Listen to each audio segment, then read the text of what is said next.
अगर ये माइक मैं तुम्हें दे दूं और तुमसे पूछो कि बता सिलेक्शन कैसे होता है तो तुम पक्का 1 घंटे बोल दोगे। 100 जेई मेंस के क्वेश्चन अगर आप कर लेते हो पीवाईक्यू तो आपसे एक प्रेजेंट के क्वेश्चन बन जाएंगे।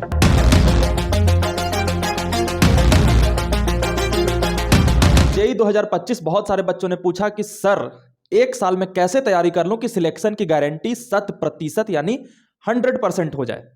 मैंने बोला कि बच्चा गारंटी तो किसी की 100% नहीं होती, बट 99% अगर ये तरीके तुम फॉलो करोगे भैया सिलेक्शन आपके हाथों में होगा। सबसे पहली बात कि अगर ये माइक मैं तुम्हें दे दूं, क्या अगर ये माइक मैं तुम्हें दे दूं और तुमसे पूछो कि बता सिलेक्शन कैसे होता है तो तुम पक्का 1 घंटे बोल दोगे। तो ऐसा नहीं है कि तुम्हें पता नहीं है कि सिलेक्शन कैसे होता है, सभी बच्चे को पता होता है। बस दिक्कत यह है ना कि जो पता होता है उस पर हम काम नहीं करते, और जो बहुत सारी बातें जो हमें पता है उसमें से काम की कौन सी बात है वो छाट नहीं पाते, और इस चक्कर में हमारा सिलेक्शन धरा का धरा रह जाता है। तो ऐसा नहीं है कि आपको सिलेक्शन कैसे होगा ये नहीं पता, लेकिन जो आपको पता है उसे आप क्यों नहीं फॉलो कर पाते, उस चीज पे बात करेंगे। इसीलिए ये आम जो आप यूट्यूब या टीचर्स पे देखते हो, नो ऑफेंस टू एनीवन, उससे अलग होगी, क्योंकि ये आपके बेस प्रॉब्लम पे काम करेगा कि आपकी दिक्कत क्या है, और उस दिक्कत को छाटते गए आईआईटीएन आप हो गए। आज के जमाने में आईआईटीज क्रैक करना इतना आसान हो चुका है कि सारे बच्चे डिस्ट्रैक्टेड हैं, सब। तुम बस डिस्ट्रैक्शन से बच जाओ, सिलेक्शन तुम्हारे हाथों में है। एक जमाना हुआ करता था जब बहुत ज्यादा पढ़ना पड़ता था, क्योंकि सभी पढ़ रहे हैं तो जो बहुत ज्यादा पढ़ेगा वो सिलेक्ट होगा। अभी तो फॉर्म सब भर रहा है, जो 8-8 घंटे रील्स देख रहा है वो भी भर रहा है फॉर्म, तो वो कंपटीशन है नहीं। तो सब डिस्ट्रैक्टेड है।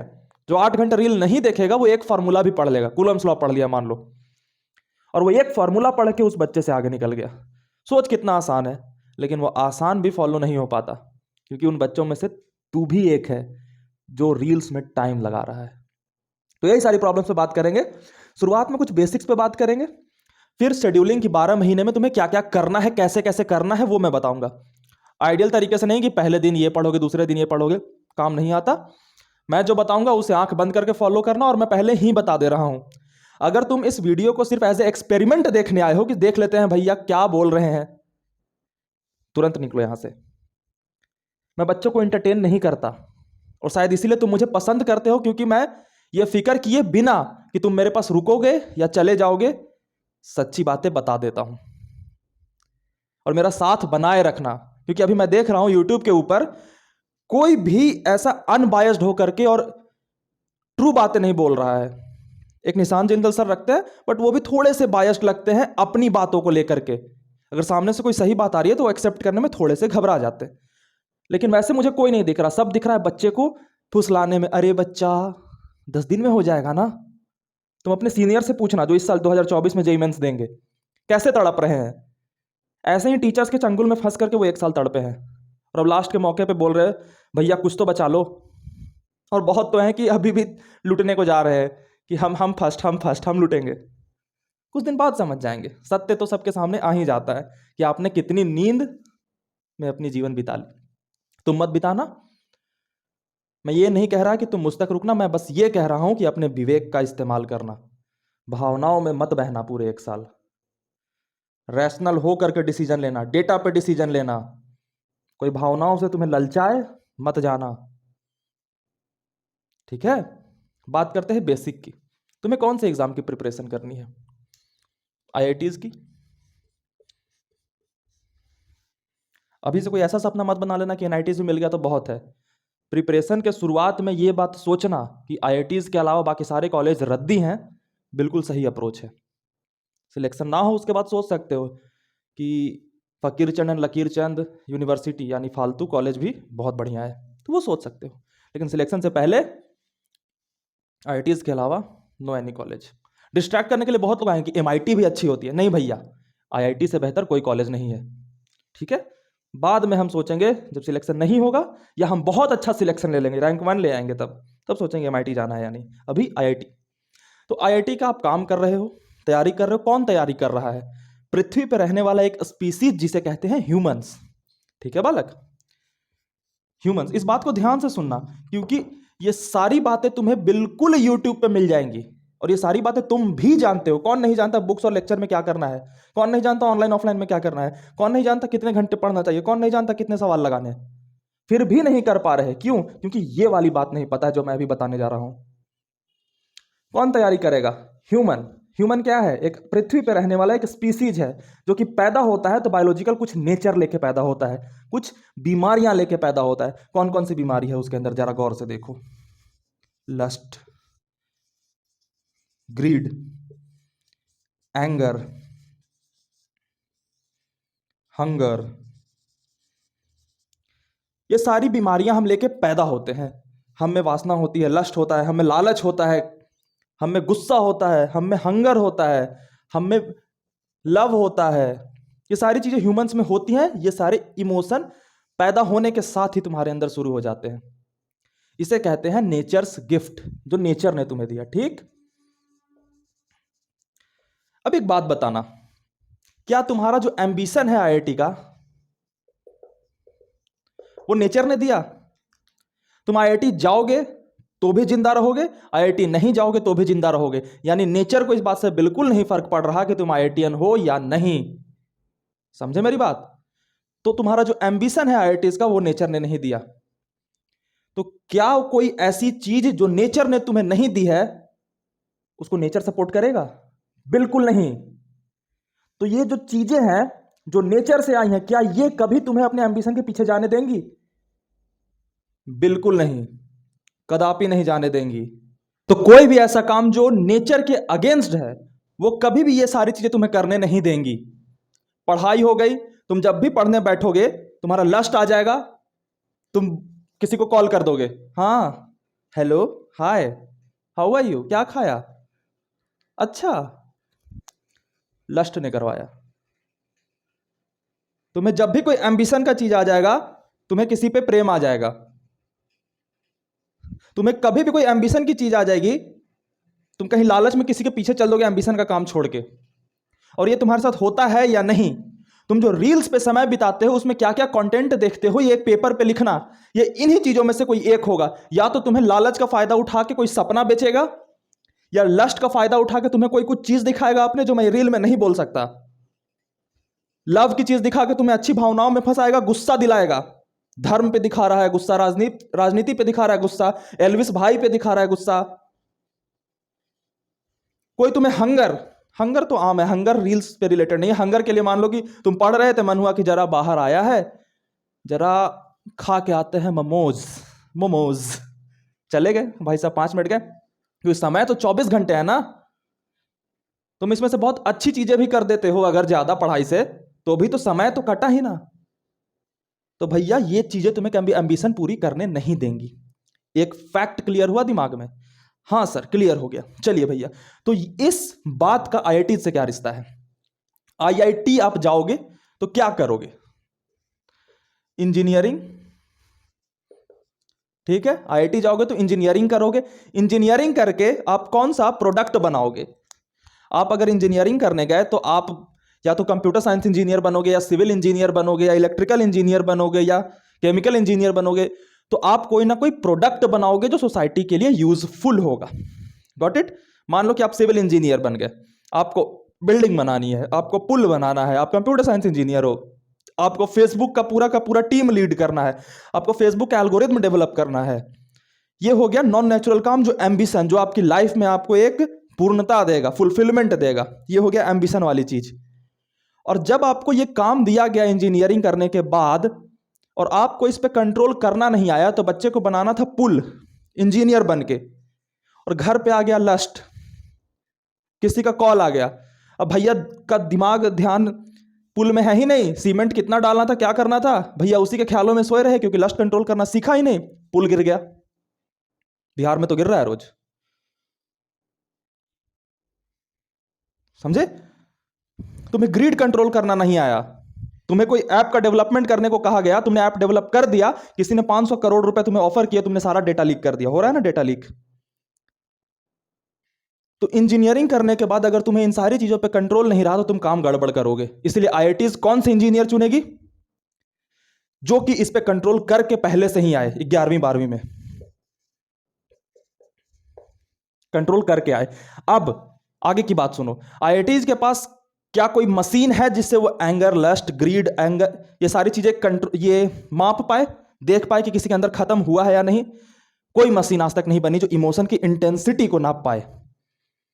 तो अब इन्होंने सोचा कि भैया एक एग्जाम क्रिएट करो जिसे कहते हैं आईआईटी जेई का एग्जाम, ज्वाइंट एंट्रेंस एग्जामिनेशन। इसके माध्यम से वो चेक कर लेते हैं कि किस बंदे में ये है और किस बंदे में ये नहीं है, क्योंकि जिस बंदे में इस पे कंट्रोल नहीं होगा वो इस एग्जाम में छट जाएगा, और जो बंदा इसको कंट्रोल करके तैयारी करेगा वो इस एग्जाम में आ जाएगा।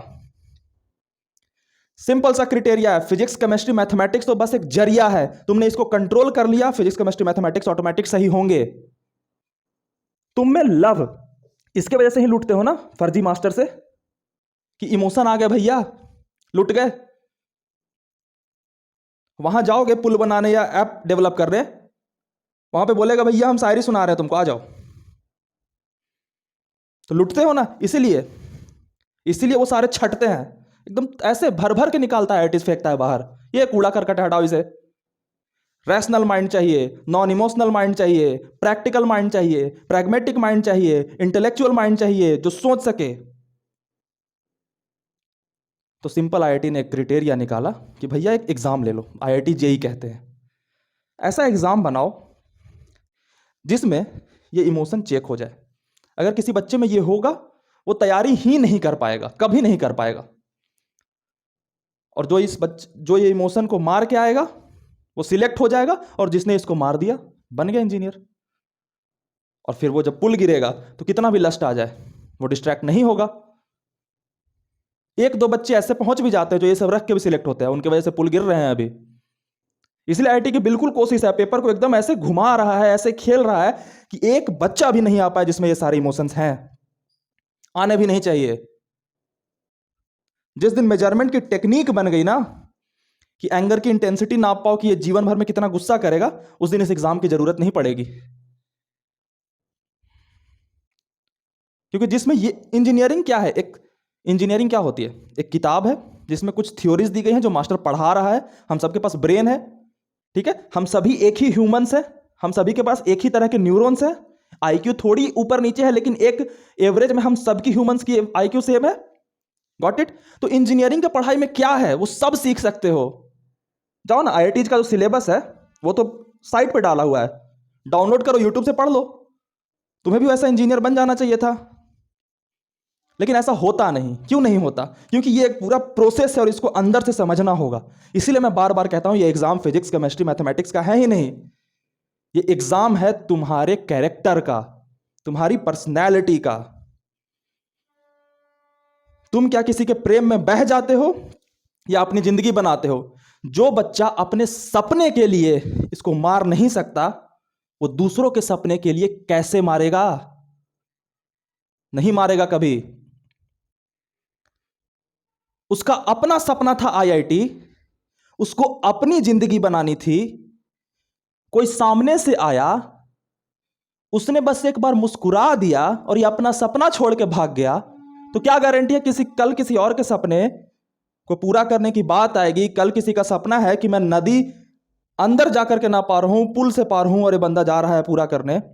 कल किसी का सपना है कि मुझे ऑनलाइन स्टडी करनी है और एक ऐसा एप्लीकेशन डेवलप करना है, और तुम जा रहे हो ऐप डेवलप करने। क्या गारंटी है कि दूसरे के सपने के लिए तुम इन चीजों में ना फंसो?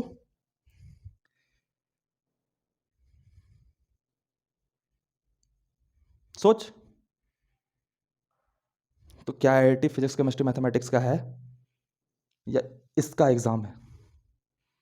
इसका एग्जाम है। तो अब जब भी तुम कोई काम करोगे, मेरी बात ध्यान से सुनो, जब भी तुम कोई काम करोगे उस पर बस एक बात गौर करना और ध्यान देना कि तुम इन इमोशंस के खेल में आके तो नहीं कर रहे। रील्स देखो, रील्स में तुम अगर देख रहे हो कि फिजिक्स के 1 मिनट में पर क्वेश्चन देख रहे हो, 1.5 मिनट का रील होता है, फिजिक्स के 1.5 मिनट में क्वेश्चन देख रहे हो, तुम दिन भर रील देखो। मैं कह रहा हूं तुम दिन भर रील देखो, तुम्हारा रील ही सिलेक्शन करा देगा, गारंटीड कह रहा हूं। लेकिन वो रील वाले देखने चाहिए जो तुम्हारे क्वेश्चन आ रहे हैं। तुम ऐसा एल्गोरिथम सेट कर लो कि सिर्फ क्वेश्चन आए, बढ़िया होगा। लेकिन तुम रील्स में अगर बड़े पारा बोला देखते हो तो भैया भूल जाओ, इस जन्म नहीं, अगर पुनर्जन्म होता है तो उसमें भी नहीं होगा, कभी नहीं। ठीक है, तो ये बेसिक्स थे। अब आते हैं कि तुम्हें जो सिलेबस दिया गया है उस पे, कि मान लो कि इसको मार दिया हमने, ठीक है, तो अब पढ़ें कैसे, क्योंकि सिलेबस इतना बड़ा है, हम कुछ भी पढ़ने को आजाद है। क्योंकि जब आप एक बार मार लोगे ना तो आपको असीमित पोटेंशियल दिखेगी अपनी, और फिर फिजिक्स केमिस्ट्री मैथमेटिक्स के अलावा आपको मन करेगा इकोनॉमिक्स भी पढ़ लूँ, ये सारी चीज़ें पढ़ लूँ। तो सबसे पहली बात, नो नहीं, लर्न करो, ये मेरा मंत्र है। ठीक है, मैं बार बार बच्चों से कहता हूं, फिर एक बार कह रहा हूं कि आईआईटी का एग्जाम दो चीजों पे खेलता है, एक को कहते हैं कंटेंट, एक को कहते हैं कन्वर्जन, है ना। कंटेंट वो होता है जो आईआईटी वालों ने सिलेबस दिया है, जो लिखा हुआ है, units and measurements, motion in 1 dimension, motion in 2 dimension, Newton's laws of motion, तो ये होता है कंटेंट। कन्वर्जन क्या होता है कि उस कंटेंट से जो सवाल बनेंगे उसको हम बना पाते हैं या नहीं। तो मान लो हमने 100% सिलेबस यानी 100% कंटेंट पढ़ लिया, तो क्या हमारा सिलेक्शन हो जाएगा? अगर 0% कन्वर्जन है तो बिल्कुल नहीं होगा। ठीक, लेकिन अगर हमारा सिलेबस 60% कंप्लीट है लेकिन उस 60% का 100% कन्वर्जन है तो सिलेक्शन होगा? बिल्कुल होगा। समझे? तो तुम्हें सबसे पहले क्या ध्यान देना है? नो नहीं, लर्न करो। क्योंकि जब नो करोगे तो तुम्हारा हो सकता है 100% सिलेबस पूरा हो। बहुत सारे बच्चे हैं जो कह रहे हैं भैया पढ़े तो सब हैं, कुछ यहां लग नहीं रहा है कि कुछ घुसा। हाँ, तो तुमने नो किया। No, every action has an equal and opposite reaction, ये सबको रटा हुआ है। मैं 2 सवाल दूं, निपट लोगे यहीं पे। और 2 सवाल ऐसा नहीं कि मैं खुद से ऐसा बना के दूं जिसमें कि तुम फंसो, नहीं। मैं जेई एडवांस का क्वेश्चन छोड़ो, जेई मेंस का क्वेश्चन दूंगा इसी लाइन पे, नहीं बना पाओगे। मैं आजकल पूछ तो रहा हूं, शॉर्ट्स में डाल रहा हूं कॉन्सेप्ट चेक, एक बच्चा सही जवाब नहीं देता। क्या पढ़ता है मुझे समझ नहीं आता कि, और बच्चे की गलती नहीं है, बच्चे भावना में आके गलत जगह पहुंच जाते हैं।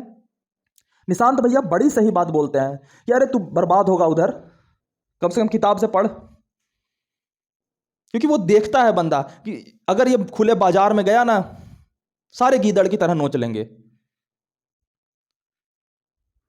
और भविष्य में समझ आता है कि किसने किसने मुझे नोचा, लेकिन मैं भविष्य का इंतजार करूं कि बच्चे को समझ आए, या इसे बचाऊं? अभी बच्चे को सांप ने काट लिया, अभी वो चल रहा है, आधे घंटे चलेगा, आधे घंटे के बाद तड़पना चालू होगा, लेकिन वो कह रहा है तू जान अबे, मैं अपनी लाइफ देखूंगा ना, मैं तो ऐसे चंगा खड़ा हूं, तो मैं क्या करूं?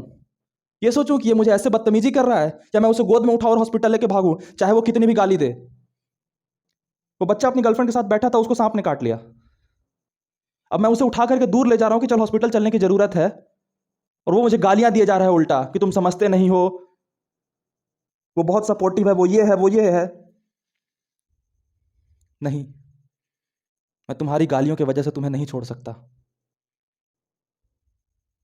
ठीक है, तो नो नहीं, लर्न करना है, कन्वर्जन पे ध्यान देना है। अगर एक चैप्टर करते हो तो उसका 100% कन्वर्जन पहले पूरा कर लेना, उसके बाद तुम अगले चैप्टर पे जाना।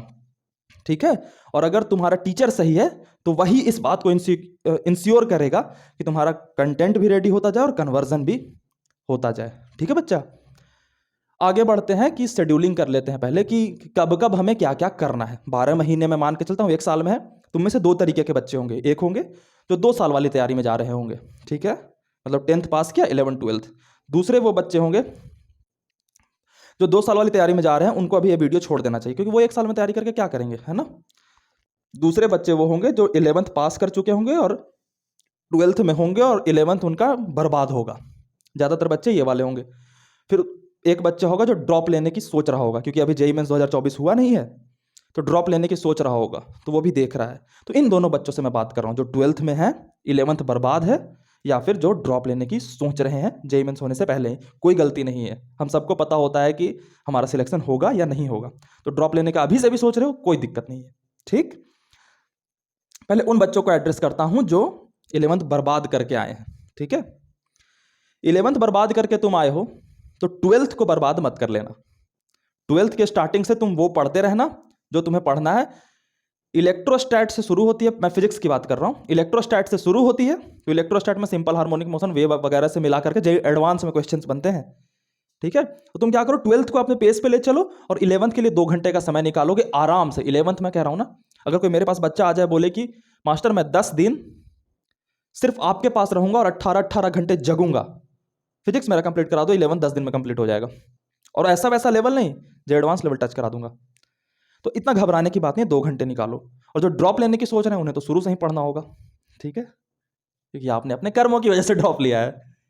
इस बार नहीं करना बच्चा ये सारी चीजें गलती ना, और ये मैं कर चुका हूं ना, इसीलिए मैं IITian नहीं हूं। इस शकल की तरफ देखा करो, ये जब बोल रहा है तो ये गलतियां करके बोल रहा है। थॉमस अल्वा एडिसन ने कहा था ना कि 999 उसने 1000 तरीके अपनाए थे, 1000वें तरीके पे बल्ब बनाया था, 999 तरीकों से नहीं बना। तो उसने कहा था कि 999 तरीके मैं वो जानता हूं जिनसे बल्ब नहीं बनते। बस मैं वो इंसान हूं जिसने 999 तरीके पता किए कि बल्ब नहीं बनते। वो जो 1000वां तरीका था जिस पे बल्ब बनने वाला था, उससे मुझे किसी ने मौका छीन लिया। No regrets. 999 तरीके जिससे बच्चे गिर जाते हैं वो मैं बता देता हूं बच्चे को। मैंने ये करा, मैंने ये करा, मैंने ये करा, मैंने ये करा, मैंने ये करा, और मैं यहां नहीं हूं। और यहां जाने का फायदा पता है क्या होता? मैं सिर्फ एक IIT की डिग्री फेंक के मारता और तुम सभी मेस्मराइज हो जाते। लेकिन अभी मुझे जस्टिफाई करना पड़ता है। लेकिन ये बहुत अच्छी चीज हुई कि शायद मेरे पास ये होती तो तुम मेरी तारीफ यूं ही कर देते, लेकिन आज नहीं है। तो मुझे आज एक्चुअल मेहनत करनी पड़ती है बच्चों के लिए, एक एक बात सच बोलना पड़ता है, चाहे उनसे कितने भी रिटेलिएशन आए, मजा आता है, ठीक है। तो शेड्यूलिंग कर लेते हैं। शेड्यूलिंग की बात अब करते हैं कि 12 महीने हैं, गॉट इट। 12 महीनों में आपको 11th और 12th दोनों का सिलेबस पूरा करना है, मैं ऐसा मान के चल रहा हूं, ठीक है। 11th जिनका बर्बाद है और जो 12th में है वो अपने अकॉर्डिंग सोच लेंगे कि किसको कितने रेशियो में पढ़ना है। मैंने बोला 2 घंटे, 2 घंटे एनफ है, ठीक है। आपके 3 सिलेबस हैं, 3 chapter, physics, chemistry, mathematics. Chemistry में बांट दो तो PCOC और IOC, ठीक है। तो 5 सब्जेक्ट्स हो जाते हैं। अब एक आइडियल तरीका लर्निंग का, जो साइंटिफिक लर्निंग होता है, वो क्या कहता है? वो कहता है कि आप किसी चीज को एक बार में पूरी तरीके से नहीं सीख पाओगे, ठीक है। तो आपको मल्टीपल रिवीजन्स करने होंगे, और मल्टीपल रिवीजन के लिए आपका सब सिलेबस जो है वो एक सही समय पे पूरा होना चाहिए, ठीक है। तो मेरा यह मानना है कि आपको पहला जो सिलेबस कंप्लीशन है वो 9 मंथ्स के अंदर कर लेना चाहिए, ठीक है। 9 मंथ के अंदर कर लो पहला सिलेबस, फिजिक्स, केमिस्ट्री, मैथमेटिक्स तीनों का, और बहुत इनफ है। 270 दिन बनते हैं अप्रोक्सीमेटली, 30 से गुना करें तो। और इन तीनों में से कोई ऐसा सब्जेक्ट नहीं है जिसको 200 लेक्चर से ज्यादा लगे कंप्लीट करने में। वैसे पढ़ाने के लिए तो मैंने देखा कोई 500-500 लेक्चर में पढ़ा रहा है। बहुत ज्यादा पढ़ने के बाद समझ आएगा कि बहुत कम पढ़ना चाहिए था। मुझे समझ आया, बहुत ज्यादा पढ़ लोगे मास्टर बन जाओगे। IITian बनने के लिए बहुत लिमिटेड नॉलेज, लेकिन सही नॉलेज होना चाहिए। बारूद को ऐसे फैला के जलाओ, भुप करके धुआं हो जाएगा। एक छोटे से पैकेट में टाइट करके बांधो, बूम, धमाका, ठीक है। PCM 9 महीने में तुम्हें सिलेबस कंप्लीट करना है, और 3 महीने मैं बताऊंगा कि क्या करना है। जब 9 महीने हो जाएंगे ना, 3 महीने के लिए फिर मैं बताऊंगा। पहला तुम्हारा टाइमिंग है कि 9 महीने ही है तुम्हारे पास। अब इस 9 महीने में ये सिलेबस कंप्लीट के लिए तुम अपना टारगेट जो है ना वो 6 मंथ के अकॉर्डिंग बनाओगे, ताकि कुछ ऊपर नीचे हो तो संभाल लो। मैं कहता हूं बच्चे को कि जो भैया दीदी तुम्हारे 15 दिन वाला स्ट्रैटेजी दे रहे हैं ना, वो एक्चुअली में देखने का एक्चुअल समय होता है 1 साल पहले तैयारी से। जिस 15 दिन स्ट्रैटेजी वाले तरीके से ना तुम 1 साल पहले पढ़ना चालू करोगे, तब सिलेक्ट होगे भी बहुत अच्छे तरीके से। क्योंकि 15 दिन पहले वाली स्ट्रैटेजी ना बहुत आइडियल होती है और बेस्ट दिखती है। तो 15 दिन वाली स्ट्रैटेजी ना 1 साल पहले देखना चाहिए। 9 महीने में सिलेबस कंप्लीट, 270 दिन है, 6 महीने का टारगेट लेके चलना। 3 महीने क्या करना है वो मैं बताऊंगा, ओके। फ्रिक्वेंटली आस्क्ड क्वेश्चंस, ये FY क्यों लिखा है, FAQ होता है, फ्रिक्वेंटली आस्क्ड क्वेश्चंस। एक एक करके बात करते हैं। बुक्स वर्सेस लेक्चर, सिंपल सी बात है। सही टीचर मिल गया, एडवांस लेवल के टीचर मिल गए तो लेक्चर, नहीं तो बुक्स। बुक्स में एक कमी होती है कि फर्स्ट टाइम लर्नर को बुक नहीं पढ़ना चाहिए, जो पहली बार सिलेबस कर रहा है, ठीक है। तुम किसी लोकल कोचिंग में भी चले जाओगे तो उससे बेटर रिजल्ट मिलेगा, ठीक है, बुक से। तो फर्स्ट टाइम लर्नर जो 10th पास करके आए हैं उन्हें बुक्स नहीं करने चाहिए। इसका एक रीजन है, मैं रीजन समझा देता हूं तुम्हें। मार्केट में इनफाइनाइट बुक्स है ना, हाँ सर, ये टीचर पे भी लागू होता है, दोनों बातें। मार्केट में इनफाइनाइट बुक्स भी और इनफाइनाइट टीचर्स भी हैं, ठीक है। तो कोई बुक क्यों पब्लिश करता है? इसलिए कि बहुत अच्छी चीज करनी है, या फिर इसलिए कि वो बिके, सेल हो, बिजनेस है ना, बिक जाए। Got it? ये हम दोनों समझते हैं। तुम भी कोई बुक लिखोगे तो घर पे पढ़े रहेंगे तो कोई फायदा नहीं ना, तुम भी चाहोगे कि लोग पढ़ें, बिके, है ना? तो बिके, और लाखों बुक हैं तो उसमें तुम अलग क्यों दिखोगे? तुम्हारी बुक अलग क्यों बिकेगी? वो तब बिकेगी जब मार्केट में जितने भी किताब हैं उसमें से तुम थोड़ी चीजें ज्यादा लिख दो, एक्स्ट्रा। तो बच्चों देखते हैं कि अच्छा ये इतनी मोटी किताब है और इसमें ये बात ज्यादा लिखा जो उसमें नहीं दिया हो। बच्चा सिलेबस नहीं देखता कभी। तुम में से कितने बच्चे को सिलेबस याद है? किसी को नहीं होगा। तो मास्टर भी ऑनलाइन वाला, यूट्यूब वाला क्या करता है, बड़ा देखा है मैंने यार, तुम लोग का सिलेबस नहीं याद होने का फायदा बड़ा उठाता है कि जो टॉपिक समझाने में बड़ा टफ रहता है ना उसको स्किप कर जाता है। बच्चे ने सिलेबस देखा ही नहीं। तुम में से कितने बच्चों ने वर्क पावर एनर्जी पढ़ा है? सबने पढ़ा होगा। अब तुम में से कितने बच्चे को पता है कि तुम सिलेबस के अकॉर्डिंग पढ़े हो या नहीं? तुम तो टीचर पे भरोसा करके आ गए। मैंने टॉप टॉप टीचर को देखा है कि भैया ये वाला तो टॉपिक क्या स्किप कर दिया आप। तो ज्यादा लिखोगे, लेकिन वो ज्यादा पढ़ने के चक्कर में तुम्हें समझ में भी नहीं आएगा और एग्जाम में भी नहीं आएगा। तो बुक्स, पहले तुम्हें सिलेबस याद होना चाहिए या सिलेबस तुम्हारे सामने होना चाहिए, ठीक है? फिर या तो बुक्स पे जाओ या लेक्चर पे जाओ, ये तुम्हारे ऊपर चॉइस है। मैं प्रेफर करता हूं एक ऑनेस्ट टीचर एडवांस लेवल का और उसकी गाइडेंस में पढ़ा हुआ बुक, क्योंकि टीचर बताएगा कि तुम्हें ये सवाल करने हैं, ये सवाल करने हैं। आफ्टर ऑल तुम्हें लर्न करना है ना, नो नहीं करना। तो बुक्स में भी बच्चे नो करने में कॉन्फिडेंस बहुत आता है, जानने में कि मैं 10 चीजें रट चुका, तो बहुत कॉन्फिडेंस आता है। कंटेंट 100% किसी का होता है ना, तो बच्चे की चौड़ देखना, यार हमारा तो सिलेबस हो गया। जो बच्चा मेरे सामने ये कहता है ना कि मेरा सिलेबस पूरा है, उसको मैं ऐसे पेपर पे लिख के दे देता हूँ, अच्छा सिलेक्शन नहीं होगा। बड़ा हर्ट होता है कि हाँ मैंने तो सोचा आप तारीफ करोगे। कंटेंट और कन्वर्जन के बैलेंस बनाने के चक्कर में कभी सिलेबस पूरा नहीं होता। टॉपर का इंटरव्यू देख रहा था, बोला मैं पूरा इनऑर्गेनिक छोड़ के गया था। टॉप आया वो। तो बुक्स और लेक्चर में मुझे लगता है बेस्ट एक ऑनेस्ट, अपनी पूरी इंटेलेक्ट को यूज करके, इमोशन को हटा करके, प्रोफेशनल हो करके एक टीचर चुनना बेस्ट होगा। कि तुम अपने सीनियर से पूछना, ठीक है? मैं तो हो सकता है मैं बता दूं तुम्हें और बायस्ड लग जाए कि भैया जो है ना वो अपनी ही तारीफ कर रहे हैं।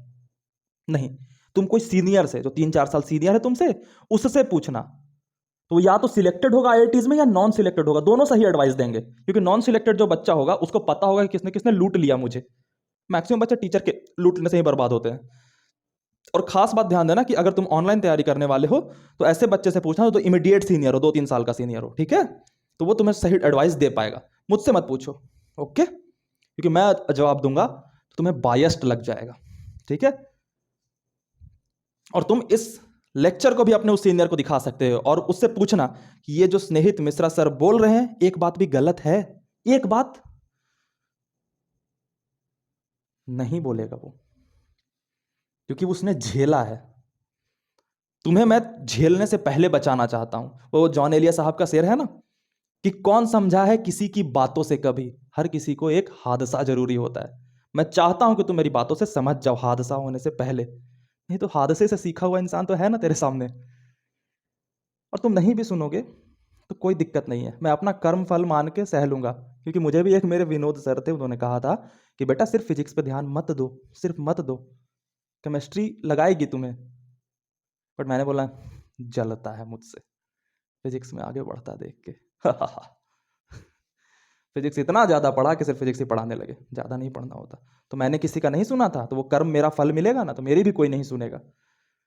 और कुछ बच्चे सुन लेंगे, आईआईटीएन बनेंगे, ठीक?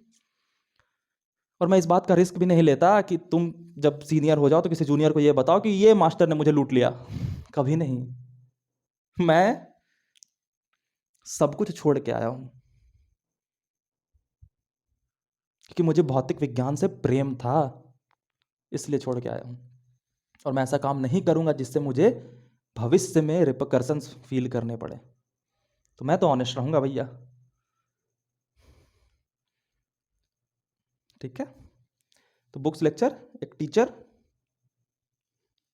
के अंडर में किया हुआ बुक, और टीचर तुम सीनियर से पूछोगे और कोई सीनियर नहीं है तो फिर अपने विवेक का इस्तेमाल करके, प्रोफेशनलिज्म का इस्तेमाल करके कि अच्छा इस टीचर ने कितने रैंक प्रोड्यूस किए हैं, वो कितने बता रहा है वो नहीं, अंदर से पता करना, अंदर खाने से कितने रैंक प्रोड्यूस किए हैं इसने, ठीक है? वो तुम्हें पता चल जाएगा और वो तुम कर लेना follow, okay? Online versus offline,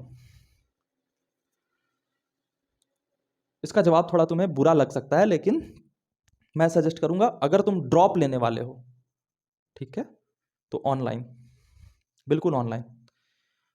और अगर तुम 12th में हो तो भी ऑनलाइन, ठीक है। लेकिन बहुत बच्चे 11th में एडमिशन ले लेते तो 12th तक स्कूल जाते हैं, तो ठीक है, अब तुम चेंज तो कर नहीं सकते, लेकिन फिर भी ऑनलाइन।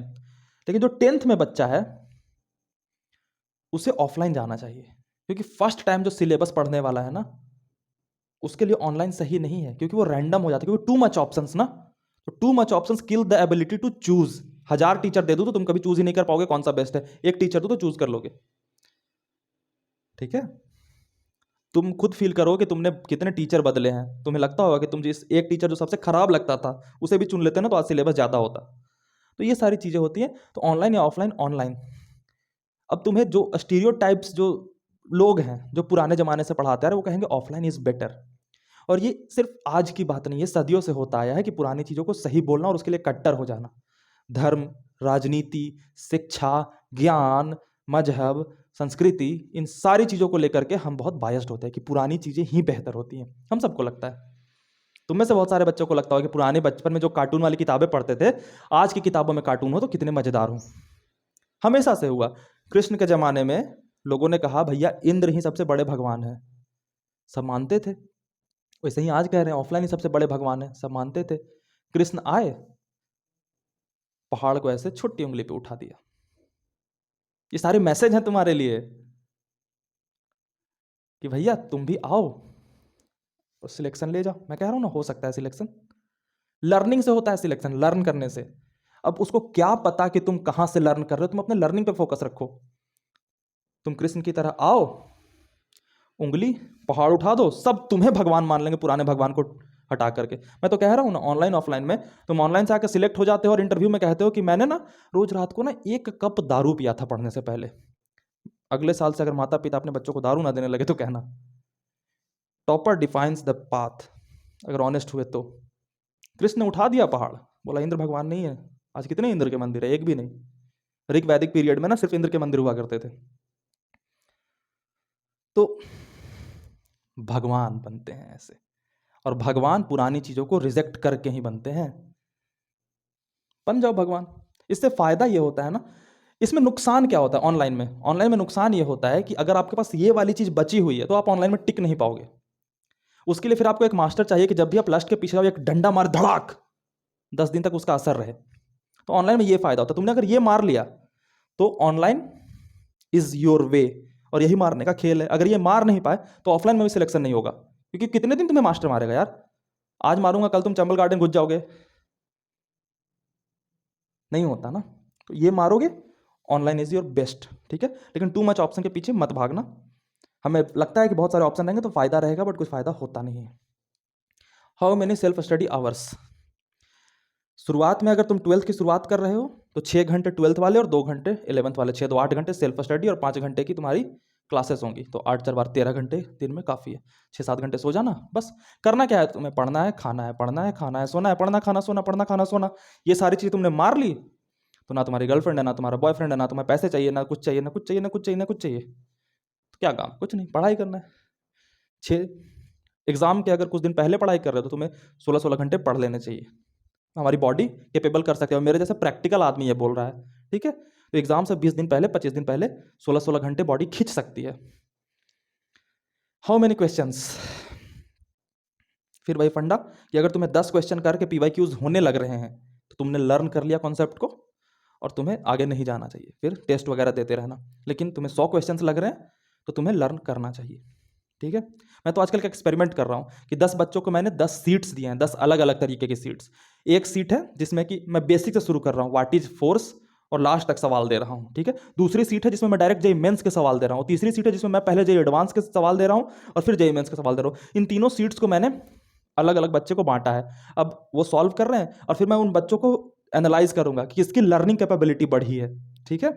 तो उसके अकॉर्डिंग मैं फिर तुम्हें बात बताऊंगा कि अच्छा इस तरीके से सवाल करने से बच्चे पे ये असर होता है। ये सारे टीचर्स को एक्सपेरिमेंट करना चाहिए यार, कितना आसान है कि अलग अलग तरीके से देखो बच्चों को करके, जिसमें से बेस्ट हुआ 4 5 दिन में, समझो कि बच्चे के लिए वो फायदेमंद है, फिर वो सजेस्ट करो। ऐसे ही हवा में गेस करके नहीं बोलना होता।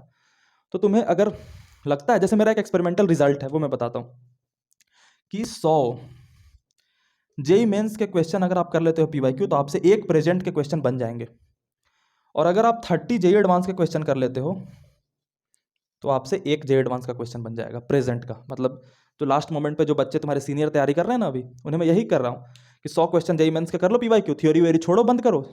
1000 बार तुमने थ्योरी पढ़ी है, जेई मेंस के 100 सवाल करो, तुम्हारा एक सवाल पक्का हो जाएगा। अब तुम डिसाइड करो तुम्हें कितने जेई मेंस में बना के आने हैं। तो तुम अगर चाहते हो कि 60 सवाल बना के आऊँ, 240 नंबर चाहिए, तो भैया 60 गुने से 100 कर लो गुना, 6000 सवाल होते हैं जेई मेंस लेवल के। जेई मेंस लेवल के ज़्यादा टाइम लगते नहीं है, ठीक है, तो हो जाएगा तुम्हारा। तो ये चीज़ करनी, how many questions. Some advices देता हूँ अब जो काम की है। पहली एडवाइस, नेता मत बनना। जब तुम इन चीज़ों को फॉलो करोगे तो तुम्हारा बहुत मन करेगा कि मैं ज्ञान दूं। नहीं, वो काम मेरा है, मेरा धंधा क्यों खा रहे हो।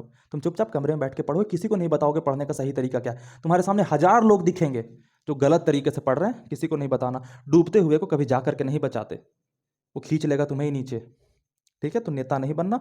तुम अभी उम्र के उस स्टेज में हो जहां पे तुम्हारे ओपिनियंस डेवलप होने लगे होंगे, इजराइल को सपोर्ट करूं या पैलेस्टीन को, धर्म को सपोर्ट करूं या किसे करूं, किस राजनीतिक दल को सपोर्ट करूं, किस कोचिंग को सपोर्ट करूं, ये सारे इमोशंस आने लगेंगे, ठीक है। और जब भी तुम्हारे अंदर इमोशन आए ना किसी और के लिए, तो ये समझ लेना कि इमोशन तुम्हारे नहीं है, उसके द्वारा डेवलप किए गए हैं और वो तुम्हें यूज कर रहा है, ठीक है।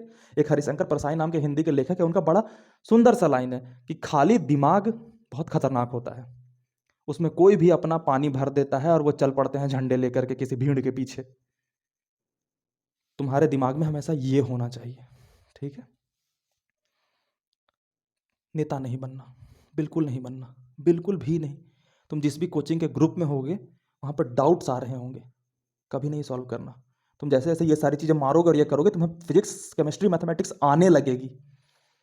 तुम्हारे आसपास लोग घेर लेंगे, बच्चे जो फेल्ड हैं, जिनसे नहीं हो रहा जो तुमसे हो जा रहा है, और वो बोलेंगे कैसे कर रहे हो रोहन, कैसे कर रहे हो श्रेया, कैसे कर रहे हो अपेक्षा, कैसे कर रहे हो आदित्य। और तुम्हें मन करेगा, पहली बार तुम्हें रिस्पेक्ट की फीलिंग आएगी, अरे ये तो मुझसे एडवाइस मांग रहा है, देता हूं, बड़ा मजा आता है।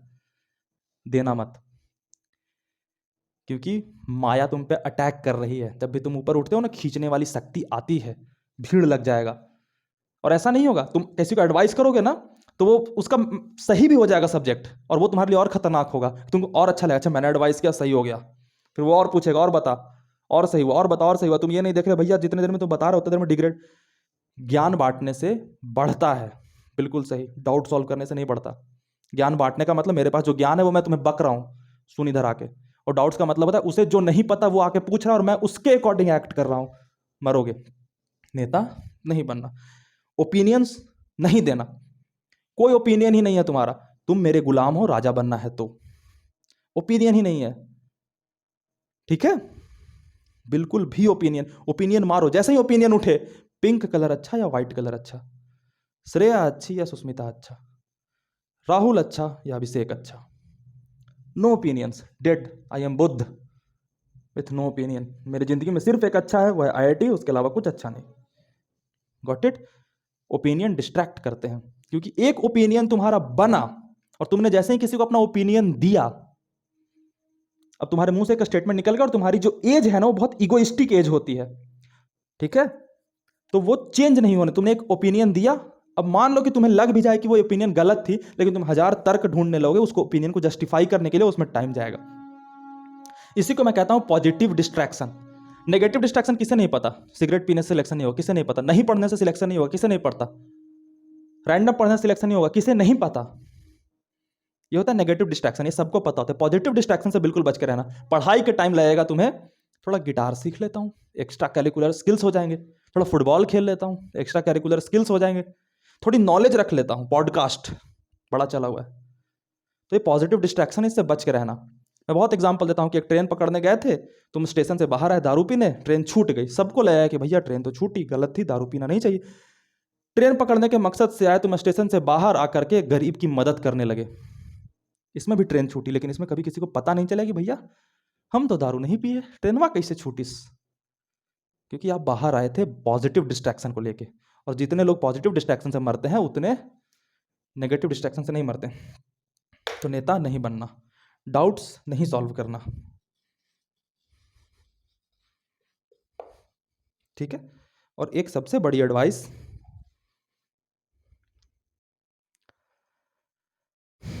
किसी टीचर के फैन नहीं बनना।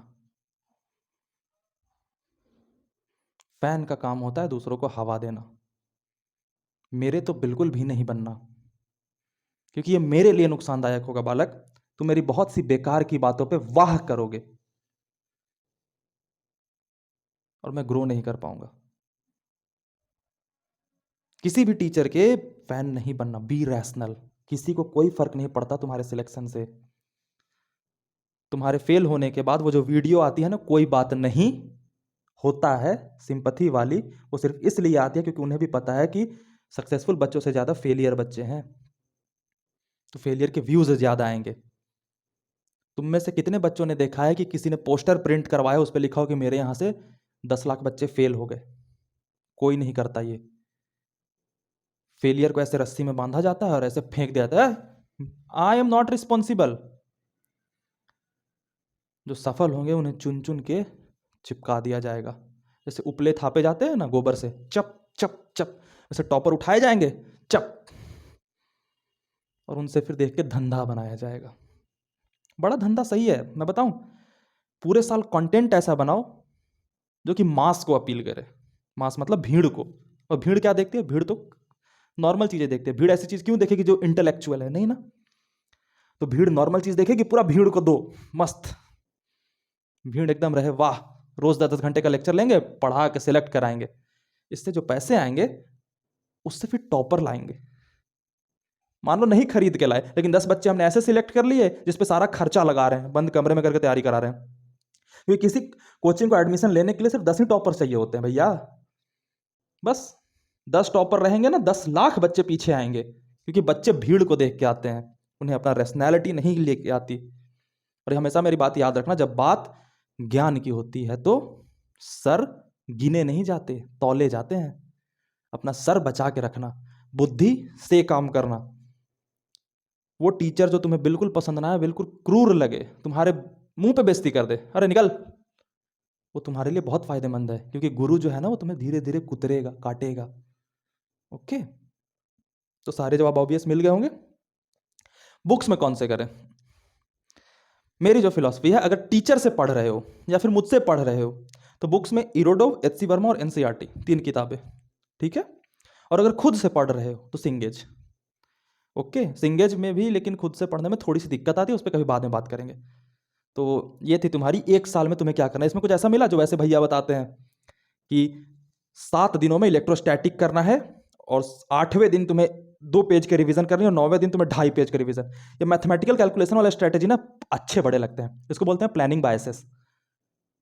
इसमें ना प्लानिंग करने में बड़ा मजा आता है, एक नया होप मिलता है। जिंदगी पीछे की पूरी बर्बाद, रात को हमने दारू वारू पिया, पूरा मजा आया, और सुबह का प्लान कर रहे हैं 4:13 पे उठेंगे भैया। मन को बड़ा मजा आता है कि अच्छा पीछे वाली बर्बाद थी ना, आगे से सही करने की कोशिश तो कर रहा हूं, होता नहीं है। राधे राधे।